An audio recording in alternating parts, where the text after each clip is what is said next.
होलिका दहन के बाद से गर्मी की शुरुआत हो गई। ऐसे में किसान उन्हीं फसलों की खेती करते हैं जिनकी मौसम के अनुसार बाजारों में मांग ज्यादा रहती है। इन्हीं मौसमी सब्जियों में से बैंगन भी है, परंतु आपको बता दें कि बैंगन की खेती के लिए खरीफ और रबी दोनों सीजन अनुकूल माने जाते हैं। शुष्क व गर्म जलवायु दोनों के लिए अच्छी मानी जाती है, क्योंकि इसमें कम लागत में किसान अच्छा मुनाफा कमा सकते हैं। कृषि के क्षेत्र में 15 वर्षों का अनुभव रखने वाले रायबरेली के कृषि खुशहाली संस्थान के पूर्व प्रबंधक अनूप शंकर मिश्र बताते हैं कि बैंगन एक मिश्रित फसल है जो खरीफ व रबी दोनों सीजन में तैयार हो जाती है, परंतु गर्मियों के मौसम में बैंगन की खेती करने वाले किसानों को यह ध्यान देना चाहिए कि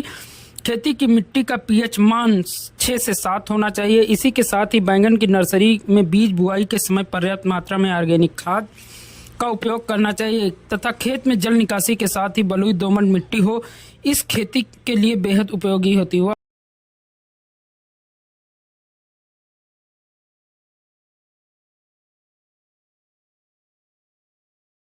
किसान भाइयों, चूंकि बैंगन की फसल की अगर बात करें तो ये खरीफ सीजन और रबी सीजन दोनों में फसल ली जाती है। तो खरीफ सीजन में फसल लेने में जैसे गर्मियों में जो है हमें दो तीन चीज़ों का विशेष ध्यान देना है फसल लेने में, कि एक तो जो है बलुई दोमट मिट्टी या दोमट मिट्टी हो जिसका पीएच मान 6 से 7 हो, साथ ही साथ जल निकासी की व्यवस्था हो, सिंचाई की व्यवस्था हो, जैसे बारिश नहीं होती है तो पानी लगाने पड़ता है, तो उसके साथ साथ जो है फिर आपको बीज की प्रजातियों का चयन करना है, जैसे कि पूसा हाइब्रिड 9, पूसा हाइब्रिड 5, विजय हाइब्रिड,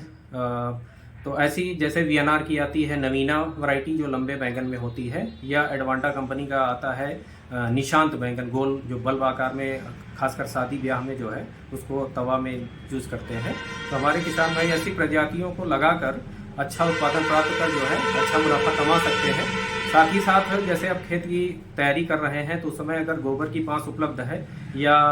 वर्मी कंपोस्ट उपलब्ध है तो उसका खेत में डालें और उसको बढ़िया से मिट्टी में मिला के, नमी में मिला के, तब उसके बाद रासायनिक खाद जैसे कि 60 से 80 किलो फास्फोरस या पोटास प्रति हेक्टेयर लीजिए, और उसके साथ में 75 किलो जो है नाइट्रोजन। उसके बाद जब फूल आने को होता है तो उस समय नाइट्रोजन, उसके साथ में ह्यूमिक एसिड जो है 4 किलोग्राम प्रति हेक्टेयर की दर से प्रयोग करें, जिससे कि अच्छा उत्पादन प्राप्त हो। अब इसके बाद आता है कि जैसे पौधा हमारा बड़ा हो रहा है तो इसमें तने में सुंडी का लगना, उसके बाद जब फूल फल आते हैं तो फलों में सुंडी का लगना, तो उसके नियंत्रण के लिए जो है शुरुआती तौर पे तो आपका जैसे कि डेल्टा मेथ्रिन जो है वो 1 ml पर लीटर के हिसाब से ले सकते हैं। साथ ही साथ कोराजन, जैसे फूल फल की अवस्था आ गई तो कोराजन 5 ml प्रति पंप लेना है, जो 15 लीटर पानी की टंकी आती है। उस हिसाब से हमारे किसान भाई कीट को नियंत्रित करके अच्छा उत्पादन प्राप्त कर अपना अच्छा मार्केट में मुनाफा कमा सकते हैं। धन्यवाद।